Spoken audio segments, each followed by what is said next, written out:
Eu tenho que dar os parabéns pro meu amigo Anderson, que está fazendo hoje 14 anos de casamento. Mostra o Anderson. Ele e a Andréia. Cadê a foto da Andréia para eu mostrar? Tá na tela. Olha aí, olha que beleza. Andréia que tá assistindo a gente agora, o Anderson. Nossa, mano, olha lá. Que casal bonito aí, ó, tá vendo? Que casal bonito, olha. Anderson e Andréia fazendo bodas de marfim. Bodas de marfim. Olha aí que beleza, parabéns. 4 filhos, né, ó? 4 filhos, um papagaio e um cachorro. Olha aí que coisa, que família bonita, tá vendo? Olha aí, ó. Pra André, parabéns, viu? A gente reza por vocês. Ele fez uma declaração bonita de amor no Facebook dele. Entra depois no Facebook do Anderson. Botou 14 corações. Tem 14 corações lá, olha que beleza. Olha que bonito aí. Os brutos. Os brutos também amam. Gente, o Papo Reto de hoje vai falar sobre o Oscar 2021. Eu até vou perguntar para ele depois por que tá atrasado o Oscar, mas a gente vai acompanhar esse VT e depois a gente vai conversar.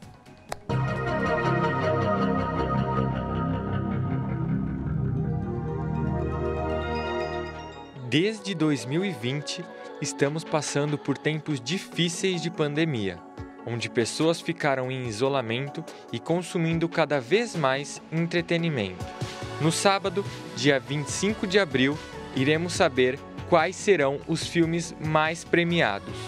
Depois de uma passagem quase discreta por premiações anteriores, Mank, filme de David Fincher, produzido pela Netflix, lidera a lista com 10 indicações. Seguido de 6 filmes embolados: Meu Pai, Judas e o Messias Negro, Minari, Nomadland, O Som do Silêncio e O Sete de Chicago. Além da liderança dos streamings, esse ano, com a ausência de produções maiores de grandes estúdios, abriu-se espaço para produções independentes, que tornaram a lista de indicados uma das mais diversas da história, tendo 3 protagonistas não brancos e 2 mulheres. Não tem como não se interessar por um assunto desses, não é mesmo? Então fique com a gente, pois o Papo Reto já vai começar. Muito bom, olha, o Oscar, a gente vai ficar antenado para saber. A gente sempre indica os filmes, eu estava vendo ali, a gente indicou 2 filmes aqui, ó, que era, aliás, para as pessoas assistirem do Oscar aqui, ó. A gente vai conversar sobre o Oscar, sobre também o cinema, a 7ª arte, né? A gente vai conversar hoje. E eu quero conversar com alguém que realmente entende. Aliás, eu admiro muito, leio as suas colunas. Vou receber aqui o Roberto Sadowski. Roberto Sadowski é crítico de cinema, jornalista de cinema por mais de uma década, já comandou várias revistas, revista sobre cinema 7, colaborou com a revista inglesa Empire, além de escrever nas revistas nacionais Playboy, GQ, Monet, VIP, Billboard, Lola, Contigo. Olha que escreveu quase todas as revistas, que a gente também dirigiu a redação da revista Sex, também escreveu o e-book 100 filmes para ver e rever sempre. E eu tenho a alegria também de receber. Seja bem-vindo, Roberto Sadowski. Muito obrigado de estar conosco aqui na Rede Vida de televisão. Seja bem-vindo.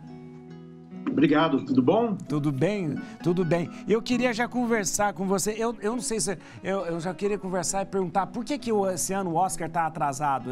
Geralmente é em fevereiro que a gente tem a premiação, né? Geralmente é finalzinho de fevereiro, começo de março, mas a gente teve a pandemia, sim, né? E ainda está flagelando o mundo aí há mais de um ano. E por causa da pandemia, os cinemas, né, o audiovisual o cinema sofreu bastante porque muitas salas passaram quase todo ano fechadas. Então, muitas estreias foram adiadas, muitos filmes demoraram para sair.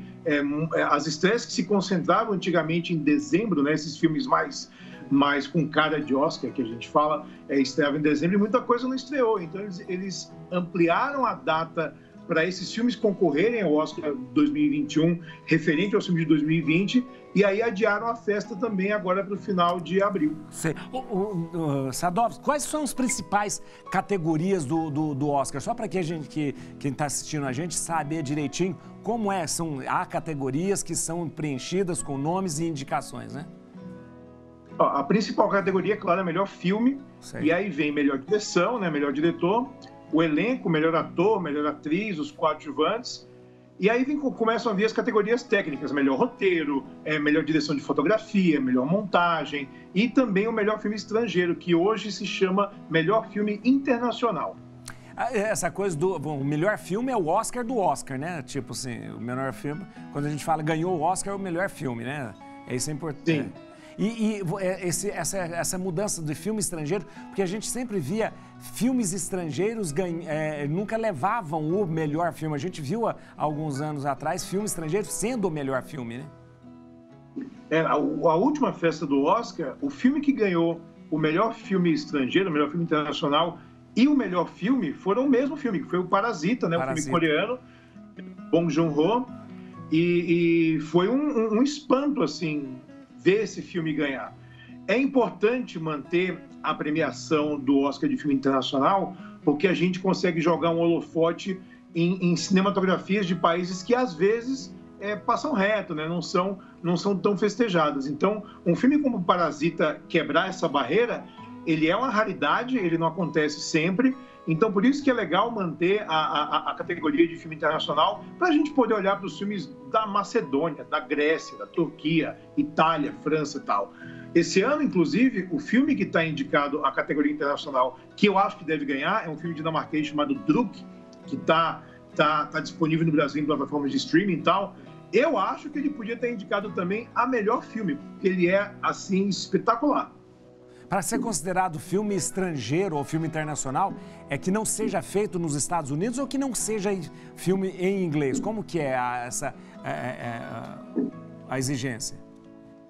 Então, tem uma linha um pouco tênue que tinha aí, né? Porque antigamente eram filmes que não eram produções americanas. Mas aí como é que ficam as produções inglesas também? Elas são filmes estrangeiros, então começou a ser considerado filmes em língua não inglesa. Então, hoje eles falam filmes internacionais porque existem coproduções, existem filmes que são... tem vários países no meio e um país que tem que indicar esse filme, né? Então, cada país, eles têm o seu grupo de discussão, né? Dentro do audiovisual, e eles indicam um filme só para a academia avaliar se ele vai entrar entre os 5 finalistas. O brasileiro, esse ano indicado, foi um documentário, né, da Bárbara Paz, foi o documentário do Hector Babenco que ela fez, mas não ficou entre os indicados no fim das contas. Sadovski, eu vou só falar um pouquinho com a Simone e volto rapidinho para a gente continuar conversando. Queria conversar sobre essa questão dos streams. Dá licença um pouquinho. Estamos conversando sobre o Oscar. Estou falando aqui com o Roberto Sadovski, um dos maiores críticos de cinema que nós temos na atualidade. Ele está nos deixando por dentro de tudo que está acontecendo. E eu pergunto, Sadovski, no início a gente via... Não sei se a gente poderia chamar de preconceito, mas uma resistência em relação aos streaming, principalmente quando a Netflix começou. Hoje já não existe mais isso, né? Hoje, produção é produção, não é mais dividido por streaming ou de estúdio de Hollywood, né? Acho que a gente sempre tem uma resistência ao novo, né? Quando a televisão começou a se popularizar nos anos 50, era a mesma coisa. Nossa, a TV não é legal, porque o cinema vai derrubar. E foi a mesma coisa com o VHS, foi a mesma coisa com as TVs a cabo e a mesma coisa agora com o streaming. Eu acho ótimo, porque abre um caminho novo para mais gente produzir, mais gente ter filme bacana para a gente assistir. Então, essa resistência toda que tinha no começo, porque muita gente olha o cinema com um certo glamour, né? Aquela coisa no cinema, pré-estreias, tapete vermelho. Em casa a gente não tem tanto isso, né? A gente senta no sofá, liga e assiste.